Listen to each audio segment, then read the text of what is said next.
आणि एक महत्त्वाची अपडेट, निवडणूक आयोगाने सुप्रीम कोर्टाकडून वेळ मागितलेली आहे। आताची महत्त्वाची अपडेट आपण पाहतोय। पुढची सुनावणी ही शुक्रवारी होणार आहे। राज्यातल्या उर्वरित झेडपी आणि पंचायत समिती निवडणुकी प्रकरणी आज सुनावणी झालेली आहे। तर ही सुनावणी आता पुढे होणार आहे, पुढच्या शुक्रवारी होणार आहे। महाराष्ट्रातील स्थानिक स्वराज्य संस्थेच्या निवडणुका पार न पडलेल्या 20 जिल्ह्यातील कार्यकर्ते, नेते, जिल्हा परिषद पंचायत समितीमध्ये उभे राहण्यासाठी इच्छुक असलेले कार्यकर्ते आजच्या 22 जुलै 2026 या तारखेची आतुरतेने वाट पाहत होते। आज 22 जुलैला सुप्रीम कोर्टामध्ये वाढलेलं ओबीसी आरक्षण याच्यावर स्थानिक स्वराज्य संस्थेच्या निवडणुकीच्या अनुषंगाने सुनावणी होणे अपेक्षित होतं। परंतु आज 22 जुलैला बातमी आली की आज ही सुनावणी जी होणार होती ही येणाऱ्या शुक्रवारला होणार आहे। स्थानिक स्वराज्य संस्थेच्या निवडणुकीच्या बाबतीत राज्य सरकार आणि एकूणच सर्व सत्ताधारी आणि विरोधक सुद्धा जी अनास्था दाखवत आहेत, या निवडणुकीच्या संदर्भात या सर्व सत्ताधारी नेत्यांना मुख्यमंत्री, दोन्ही उपमुख्यमंत्री आणि सर्व मंत्रिमंडळाला कुठल्याही प्रकारची आस्था नाहीये, हे यांच्या कृतीतनं वारंवार त्या ठिकाणी कार्यकर्त्यांना दिसत आहे।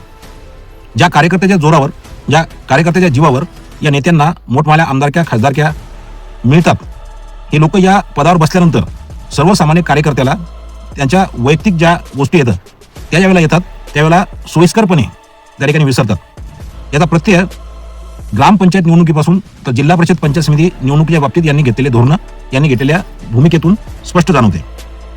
संविधानामध्ये 6 महिन्याच्या वर कोणत्या स्थानिक स्वराज्य संस्थेवर प्रशासक न नेमण्याची त्या ठिकाणी तरतूद केली आहे। ही 6 महिन्याच्या कार्यकालाच्या वर कोणत्याही नगरपालिकेवर, कोणत्याही जिल्हा परिषद पंचायत समितीवर, कुठल्याही ग्रामपंचायतीवर प्रशासक नेमू नये असं डॉक्टर बाबासाहेब आंबेडकरांनी संविधानात लिहून ठेवलंय।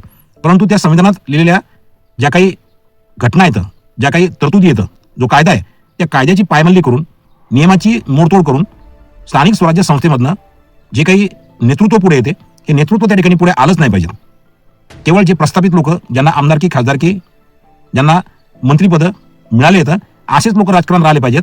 या स्थानिक स्वराज्य संस्थेमधनं नवीन नेतृत्व उदयास आलंच नाही पाहिजेत, असा हा काही गुप्त मनसुबा, सुप्त यांची इच्छा जी आहे ही या सगळ्या कृतीतनं त्या ठिकाणी प्रखरतेनं दिसते। आपापल्या नेत्यांना या स्थानिक स्वराज्य संस्थांमध्ये इच्छुक असलेले जे काही उमेदवार आहेत त्या उमेदवारांनी जाब विचारला पाहिजेत की कुठल्या प्रकारच्या आमदारकीची एकही तारीख चढत नाही, कुठल्याही प्रकारच्या खासदारकीची, मंत्रिपदाची तारीख चढत नाही। एखाद्या जादूच्या कांडीप्रमाणे हे लोक विना खर्चाचे अविरोध त्या ठिकाणी आमदार होतात, खासदार होतात, मंत्री होतात। कार्यकर्ते उघड्या डोळ्याने या सगळ्या गोष्टी पाहत आहेत। एखाद्या चमत्काराप्रमाणे कोणाला राज्यसभा मिळते, कोणाला विधान परिषद मिळते, यांचे मंत्रिपद मिळतात, परंतु ज्या कार्यकर्त्याच्या भरोश्यावर हे सगळं राजकारण, हा सगळा डोलारा चालतो, त्या कार्यकर्त्याला साध्या तालुक्याच्या शासकीय कमिट्यावर सुद्धा नियुक्त्या हे लोक देत नाहीत। सरकार स्थापन होऊन 2-2 वर्ष, 3-3 वर्ष उलटून जातात, परंतु कोणत्याही पालकमंत्र्याला, कोणत्याही नेत्याला, कोणत्याही पक्षाच्या प्रमुखाला आपल्या कार्यकर्त्याला त्या ठिकाणी संजय गांधी निराधार, अंगणवाडी निवड समिती, दक्षता समिती किंवा डीपीसीची जी काही त्यांची समिती आहे, या समितीमध्ये पद द्यावं असं वाटत नाही। माझा प्रश्न आहे की सरकार स्थापन झाल्यानंतर कोणती अशी आमदारकी 2-2, 3-3 वर्ष प्रलंबित राहते, कोणती खासदारकी ही लागल्यापासून प्रलंबित राहते, एकही राहत नाही। परंतु कार्यकर्त्यांना मिळणारे जे पद येतं ते हे पद प्रलंबित राहतात। आजही अख्ख्या महाराष्ट्रामध्ये अशी परिस्थिती आहे, काही काही जिल्हे सोडले तर स्थानिक ज्या काही शासकीय कमिट्या आहेत त्या भरल्या गेल्या नाहीत। वरच्या लोकांचे आदेश फक्त एवढे येतात की तुम्ही BLA नेमा, BLA बूथ लेवल एजंट, याच्या पलीकडे कुठलाही आग्रह नेत्याचा त्या ठिकाणी खालच्या कार्यकर्त्यांना नसतो। निवडणूक आयोगानं आज 22 तारखेला वेळ मागून घेतली, शुक्रवारपर्यंत।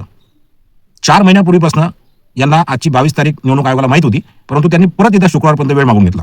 म्हणजे या 4 दिवसामध्ये का 2 दिवसामध्ये पुढच्या शुक्रवारपर्यंत हा निवडणूक आयोग काय त्या ठिकाणी 4 दिवसात झाल तोडणार आहे, मागच्या 4 महिन्यात ज्या गोष्टी केल्या नाहीत त्या आणखी या शुक्रवारपर्यंत काय करणार आहेत, कशासाठी ही मुदत मागितली जाते आणि कशासाठी हा वेळ काढूपणा केला जातो, कशासाठी ह्या ज्या तारखा आहेत या लांबवल्या जातात, याचा जाब हा कार्यकर्त्यांनी आपापल्या नेत्यांना त्या ठिकाणी विचारला पाहिजे।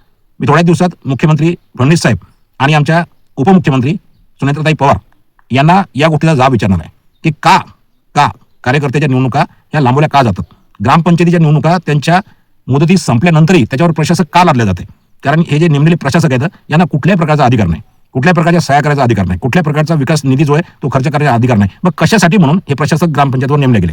त्याला एका विशिष्ट कालखंडाच्या साठी जर नेमले तर हरकत नाही, परंतु 2-2 महिने, 4-4 महिने, 6-6 महिने कायद्यामध्ये तरतूद असून सुद्धा ही कालावधी उरकून गेल्यानंतरही प्रशासक ठेवला जातात।